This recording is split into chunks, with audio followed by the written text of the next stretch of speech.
In this session, I want to help you start to understand the importance of recognizing how your environment influences you and the things that are in your environment, as well as the importance of supporting our body's natural detoxification systems.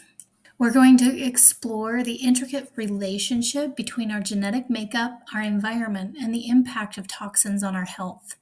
We'll delve into groundbreaking research and insights that challenge the notion that genes alone determine our fate.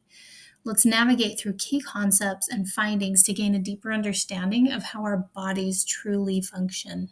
The Human Genome Project, which began in 1990 and was completed in 2003, set out to find which genes were associated with which diseases. They wanted to map the human genome and connect genes to diseases, because if they could do that, we could know how to prevent or better treat those diseases.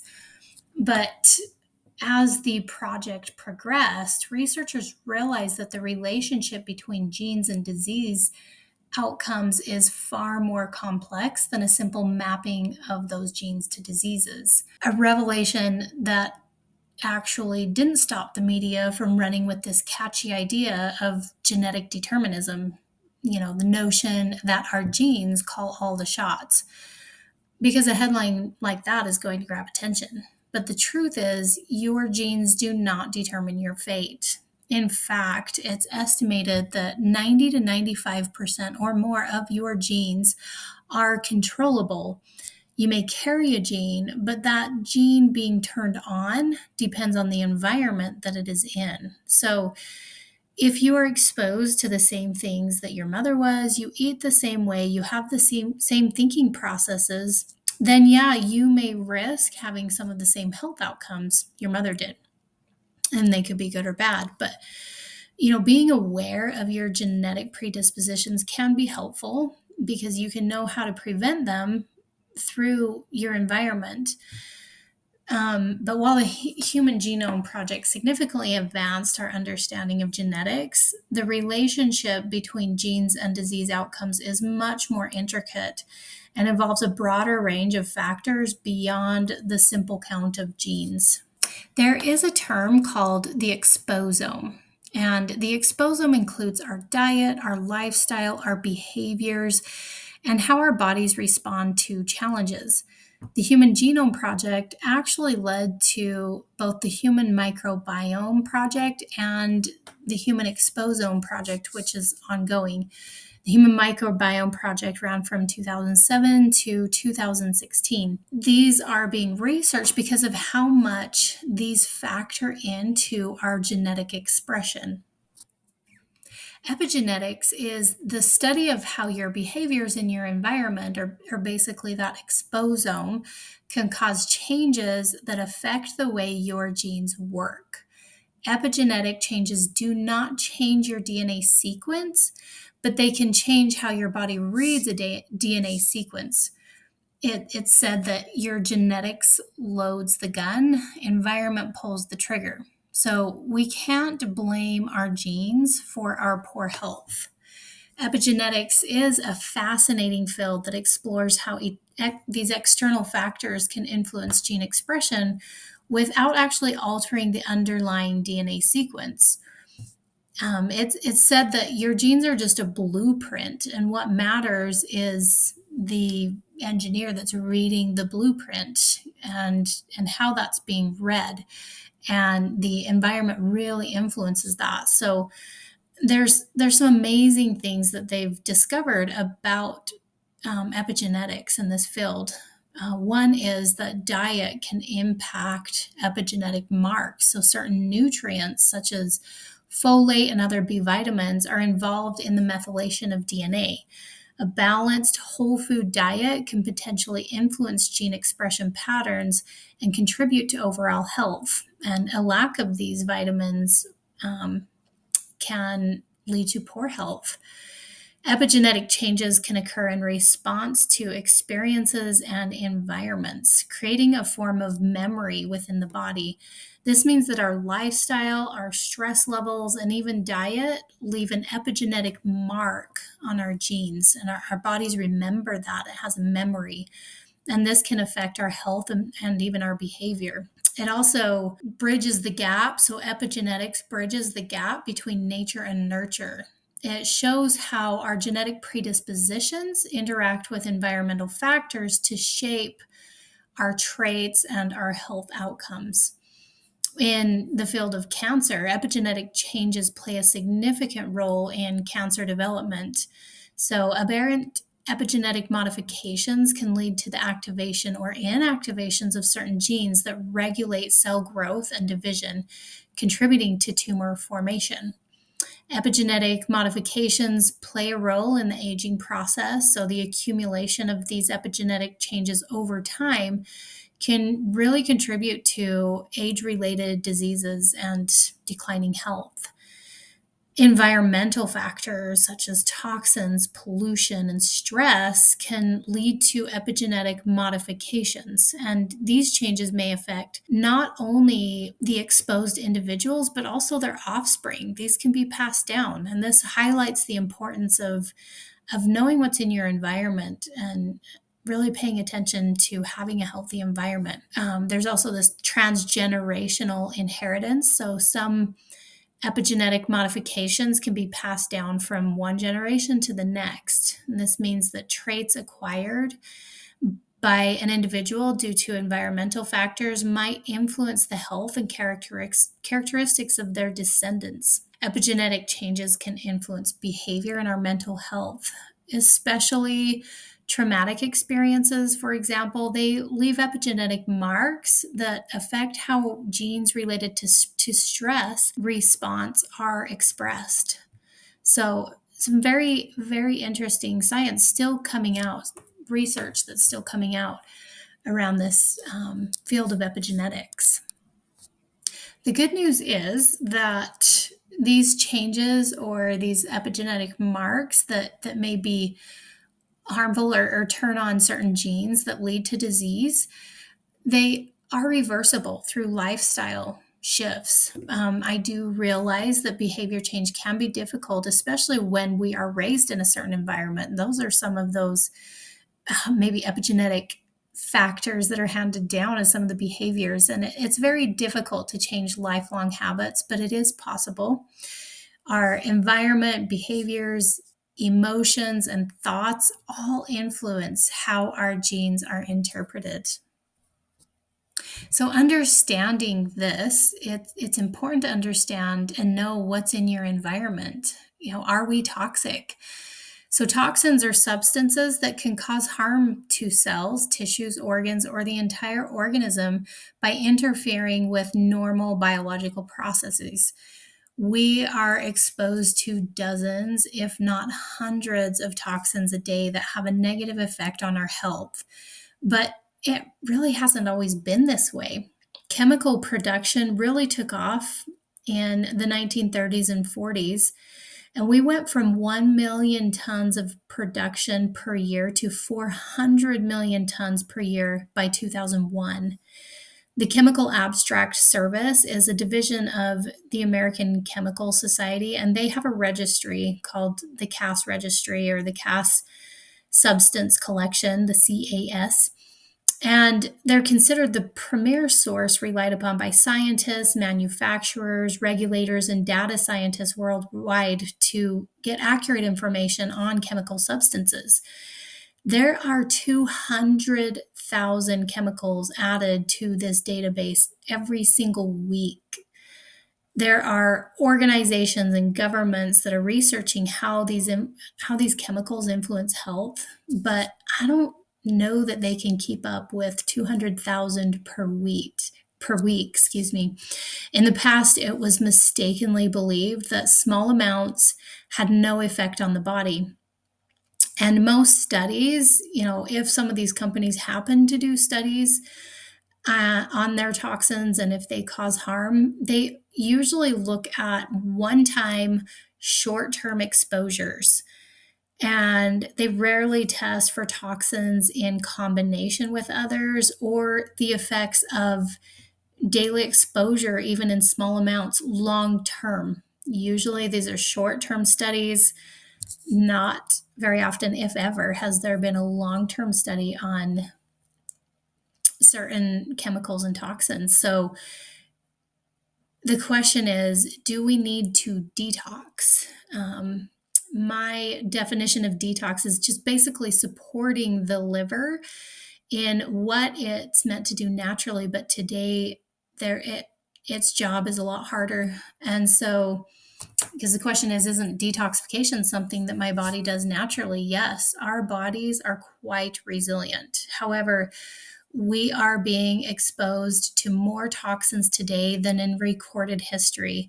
And some toxins have been shown to accumulate in the body over time due to that repeated exposure, or if our liver is bogged down in that elimination process, or the gut is bogged down, um, that affects our body's ability to detox. So, this accumulation can lead to chronic health issues and long term damage to organs and tissues.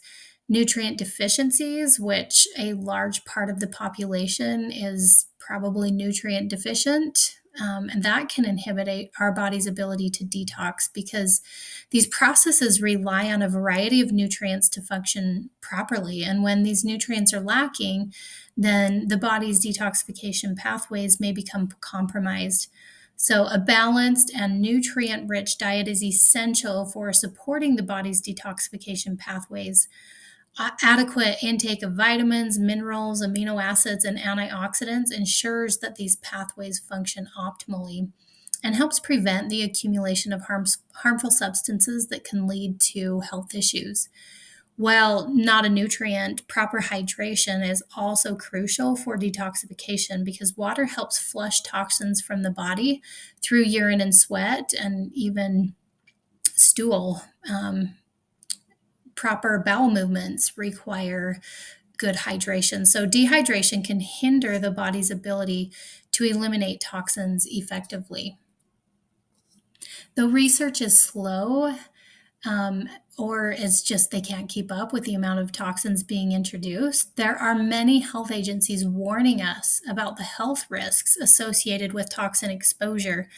The U.S. Department of Health and Human Services put out a report that acknowledges the importance of reducing toxin exposure to reduce environmental cancer risk and endocrine disorders. In this report, Tyrone Hayes from the University of California, Berkeley is quoted as saying, "I hope that especially with hormonally dependent cancers, we really start to look at endocrine disruptors in the environment as important chemicals that may contribute to both the rising incidence as well as the mortality from these cancers. I hope we can get past this concept of low dose effects because they're not really low doses if you are an endocrinologist. You know, hormones are really important in the signaling in our body, and there's not a lot of hormones. They're small compounds, and they are influenced by what we are putting into our bodies, and toxins can really influence hormone production, transport, sensitivity, and detoxification. Toxins are believed to influence child development. The American Academy of Pediatrics reports the potential for endocrine system disruption is of great concern, especially in early life when developmental programming of organ systems is susceptible to permanent and lifelong disruption. The World Health Organization says acute and chronic high and low level exposures to chemicals in the environments of children may cause functional and organic damage. The International Federation of Gynecology and Obstetrics said in 2015 exposure to toxic environmental chemicals during pregnancy and breastfeeding is ubiquitous and is a threat to healthy human reproduction.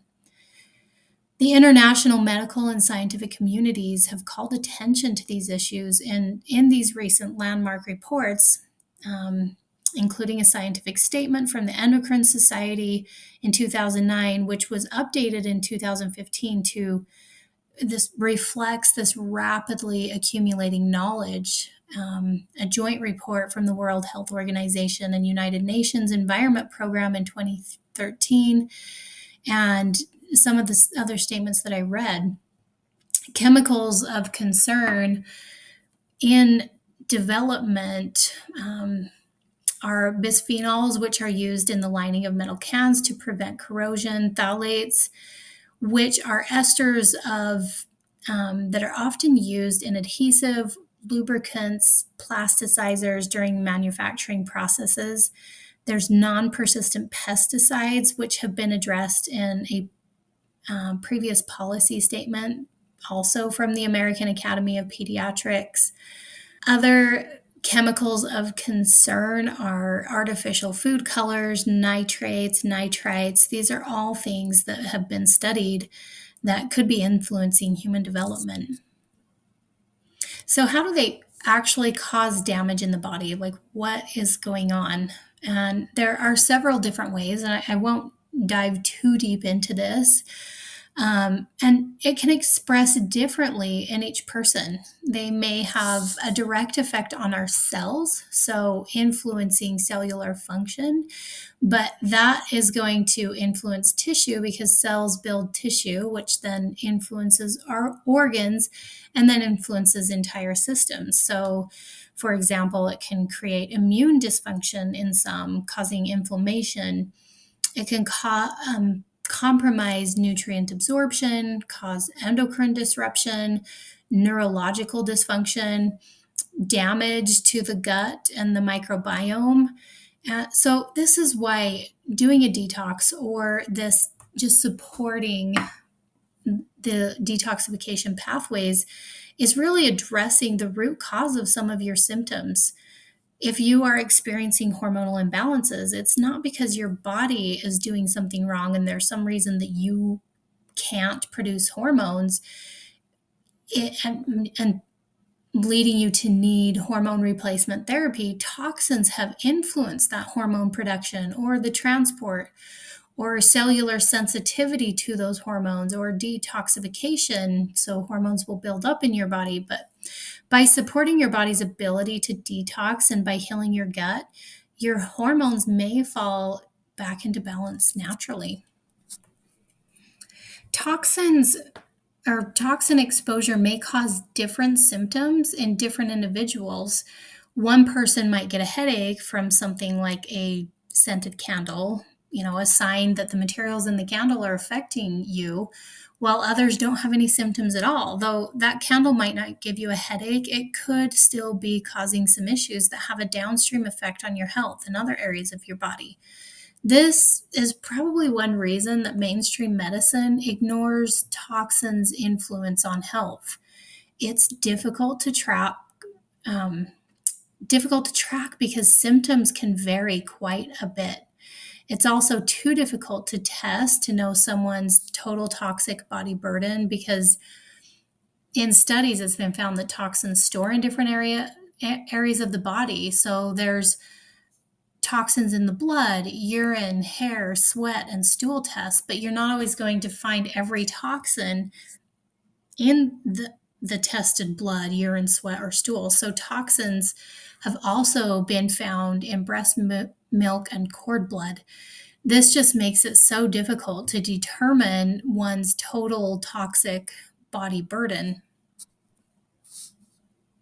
In a future session, I'm going to dive deeper into gut health and how certain chemicals may be causing more damage than others.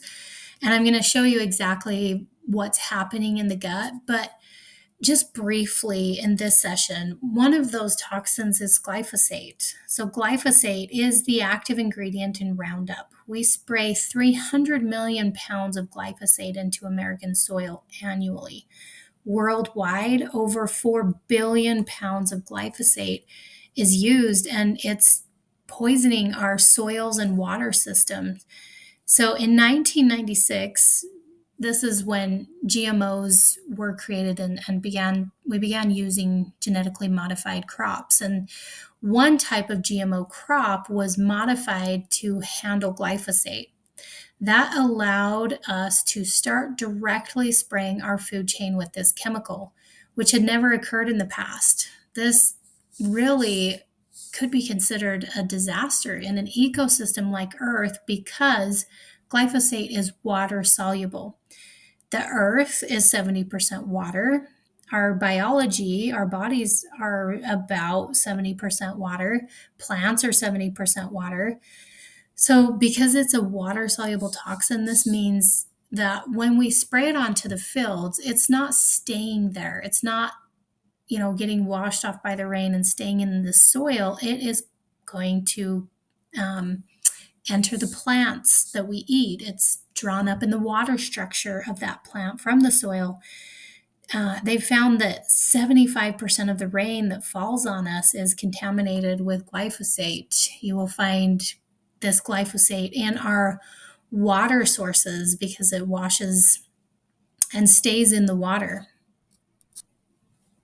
Research is rising on the effects that glyphosate can have on our health. Of course, like anything else, it's difficult to study in humans. So, yes, a lot of the studies that we have are on animals or um, in petri dishes. But look at these numbers. Since they started spraying toxins directly onto our food chain, look at what else has happened. Beginning in the 1990s, dementia in women increased, Parkinson's in men increased, autoimmune disease hit an all time high, and it continues to climb. 1 in 2 people will be diagnosed with cancer now before they die. 1 in 8 couples struggle with infertility. 1 in 3 men are considered infertile. Over 50% of Americans suffer with at least one chronic disease. 27% have multiple chronic diseases.